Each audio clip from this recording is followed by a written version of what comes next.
Buenas tardes, hermanos, amigos que nos ven por este canal. Una vez más, para nosotros, como siempre lo he dicho, es un privilegio poder llegar hasta ustedes a través de este medio. Bendigo el nombre de Dios en esta hora, bendigo la vida de cada uno de los que nos están viendo y nos van a escuchar. Quisiera en esta oportunidad, en estos minutos que Dios nos permite, poder compartir con ustedes una de las enseñanzas que cautiva mi corazón, que lo hago con todo el deseo, con toda la pasión que pueda, porque considero que es el más grande privilegio que Dios le ha dado a sus escogidos. ¿Cuál? El que le conozcamos. Por eso el título, Conociendo a Dios, y póngale parte 1, 2, 3, para vaya enumerándolo, porque sobre eso vamos a seguir hablando. La importancia de conocer a Jesucristo. La importancia de conocer a Jesucristo. Así que cuando hablaba sobre este tema, yo preguntaba, del 1 al 10, ¿cuánto le conoce? Si usted tuviera que autocalificarse, es decir, bueno, toma un papel y un lápiz, del 1 al 10, ¿qué número pondría ahí? ¿Cuánto le conoce? Déjeme decirle esto antes de que usted escriba un número. Los apóstoles anduvieron con él más de 3 años, día y noche. Escuchaban sus enseñanzas, veían sus milagros, o oían lo que la gente se maravillaba al ver lo que él decía y hacía. Sin embargo, cuando nosotros vemos allá en Lucas 5:31 que dice que ellos pasaron al otro lado del mar y se levantó una gran tempestad, que ellos se pusieron nerviosos y dijeron, Señor, levántate que perecemos. Y él se levantó y reprendió al mar y al viento. Y ellos se preguntaban, ¿quién es este que aún el viento y el mar le obedecen? Estaban viendo, estaban oyendo, eran testigos presenciales de lo que él hacía, pero aún no le conocían. No le conocían. Si nosotros vemos otro pasaje en cuanto a esto, vamos a pedirle a Luis que nos lea Juan 14, 7 y el 9. Si me conocieses, también a mi Padre conocerías, y desde ahora le conocéis y le habéis visto. Jesús le dijo, ¿tanto tiempo hace que estoy con vosotros y no me has conocido, Felipe? El que me ha visto a mí, ha visto al Padre. ¿Cómo pues dices tú, muéstranos al Padre? ¿Sabe? Este pasaje es interesante porque se dice, ya no estoy hablando del comienzo del ministerio de Jesús, estoy hablando ya del final del ministerio de Jesús, donde ya ellos tenían más de 3 años conociéndole, caminando con él. En el capítulo 15, él dice, vosotros que habéis estado conmigo desde el principio. ¿Se acuerdan cuando él los llamó a cada uno, los que estaban tejiendo, los que estaban reparando las redes, los que estaban debajo de la higuera? Él los fue llamando a uno por uno. Y ahora estaba en la parte postrera de su ministerio, al final de su ministerio, y les da la más hermosa promesa que jamás hombre alguno podría recibir de alguien.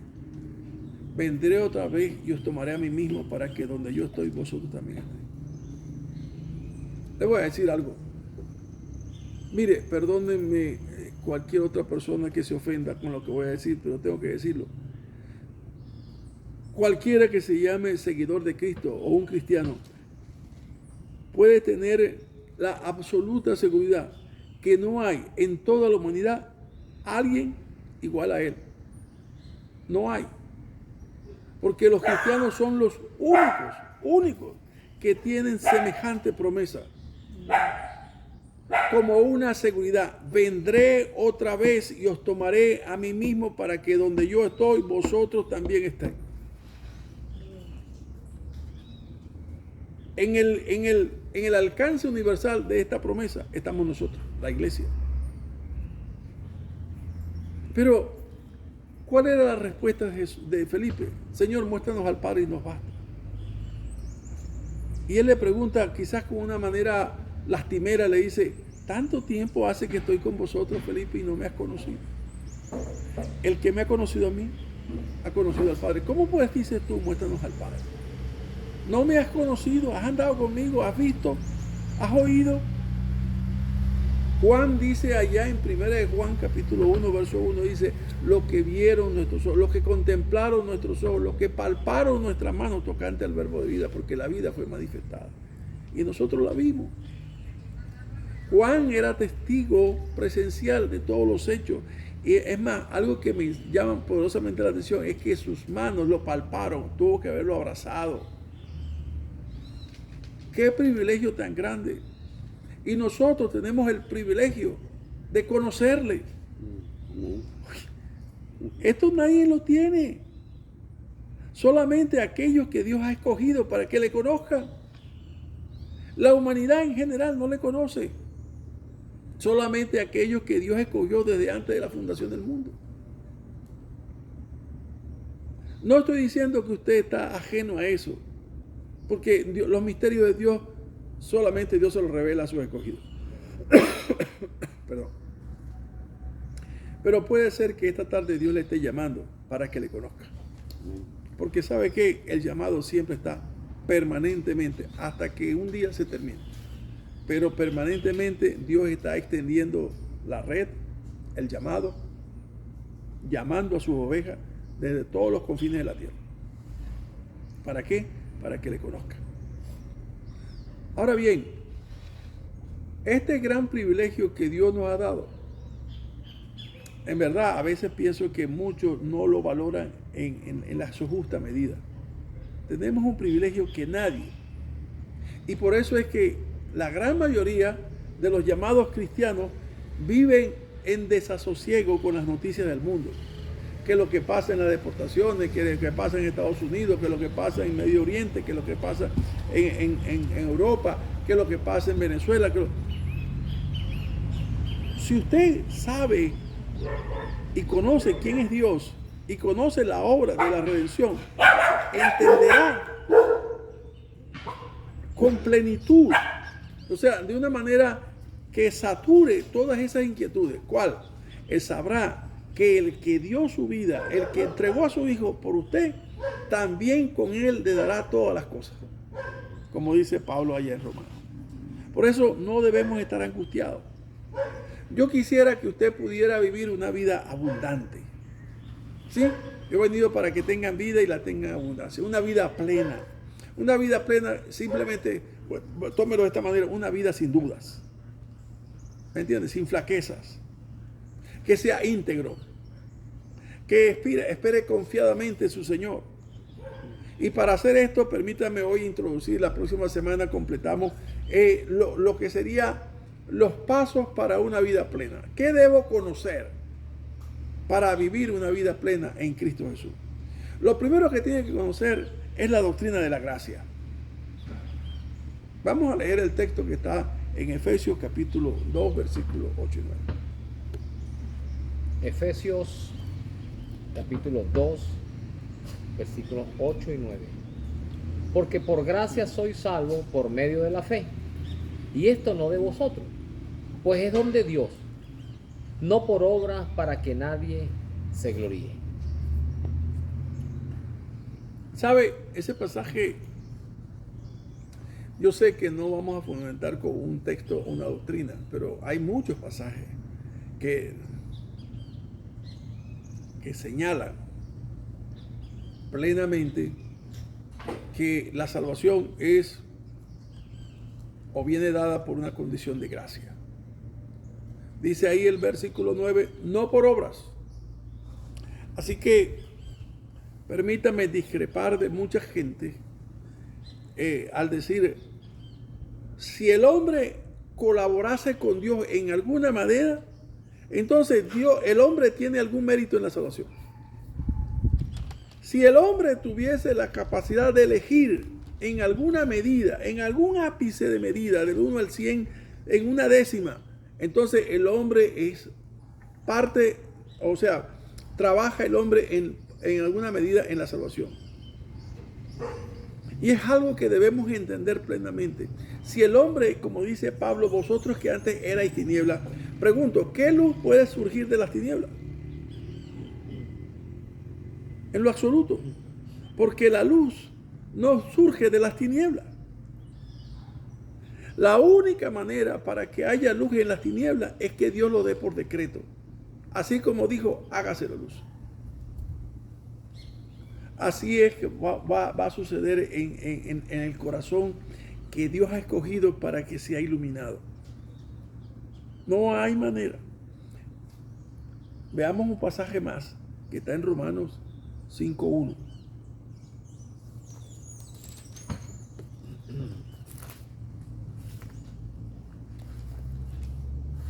Romanos capítulo 5, versículo 1.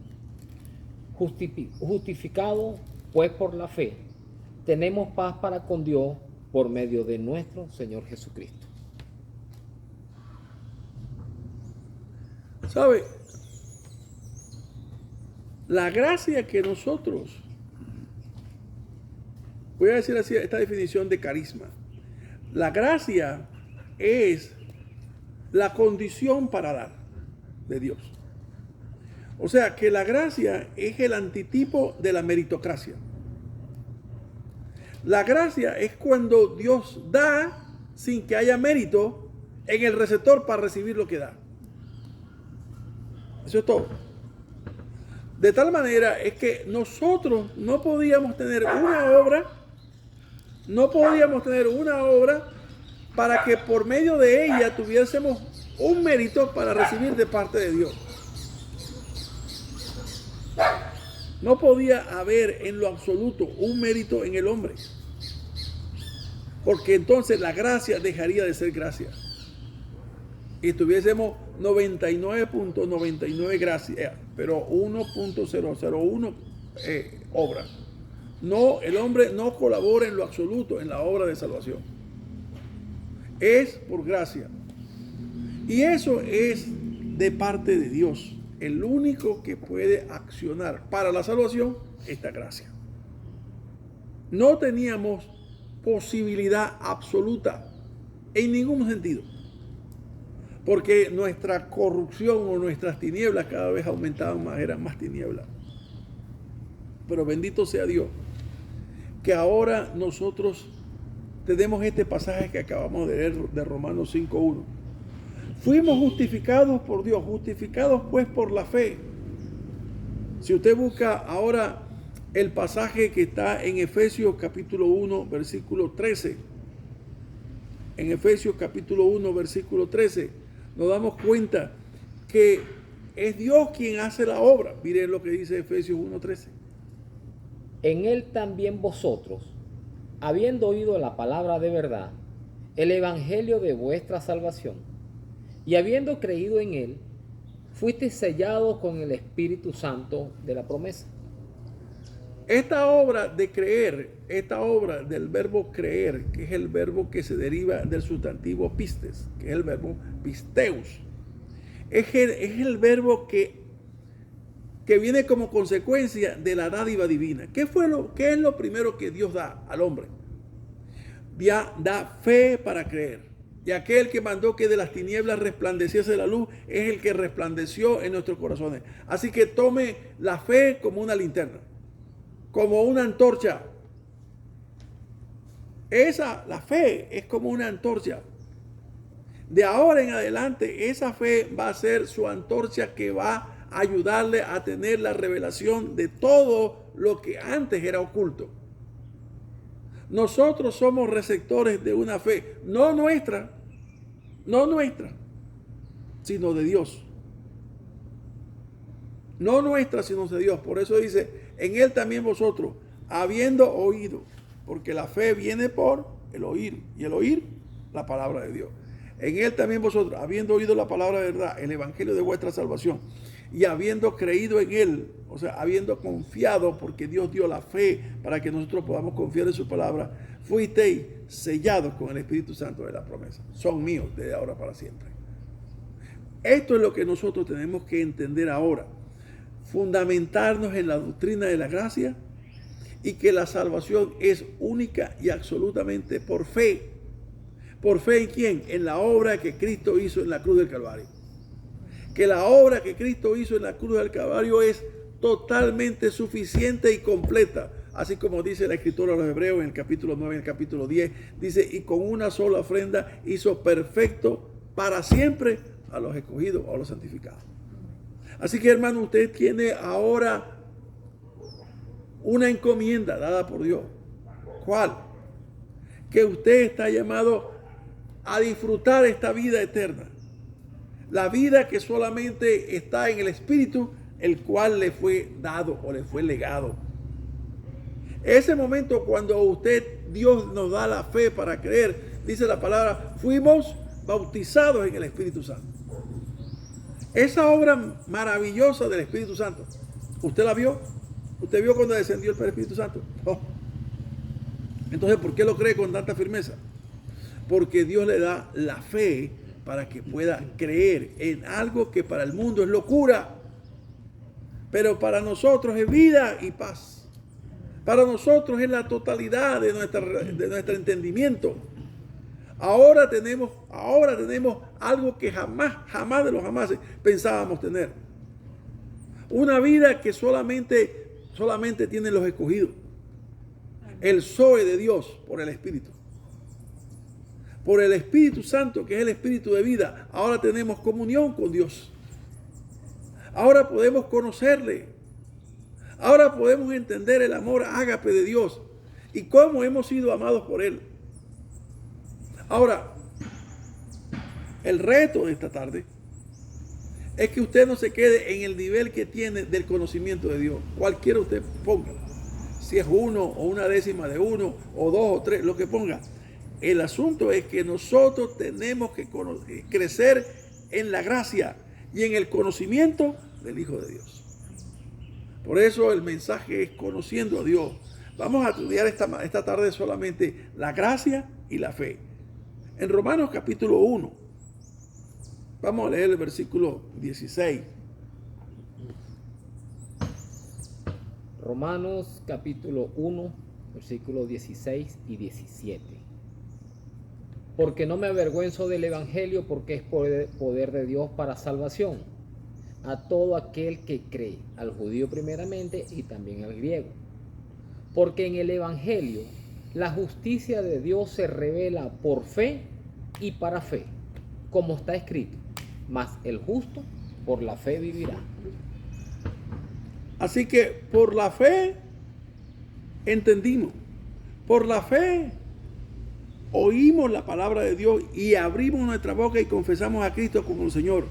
Y también por la fe, de ahí en adelante nos toca vivir creyendo y confiando y obedeciendo a lo que Dios dice en su palabra. Le voy a decir una cosa, algo que le voy a añadir a esto brevemente. Los que son de Cristo perseverarán hasta el fin en esta doctrina. Aleluya. Perseverarán hasta el fin. Así le quiten la vida, le quiten las propiedades. Jamás negarán a Cristo Jesús como su Señor. Jamás. Por eso es que yo le encomiendo en esta tarde. Tómese un tiempo y diga, Señor, yo quiero conocerte más. No importa hasta dónde le conozca.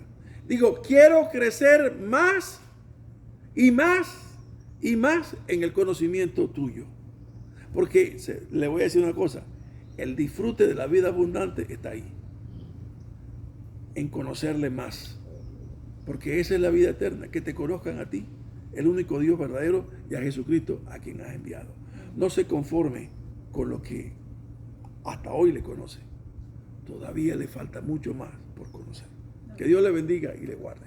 Gracias por escuchar.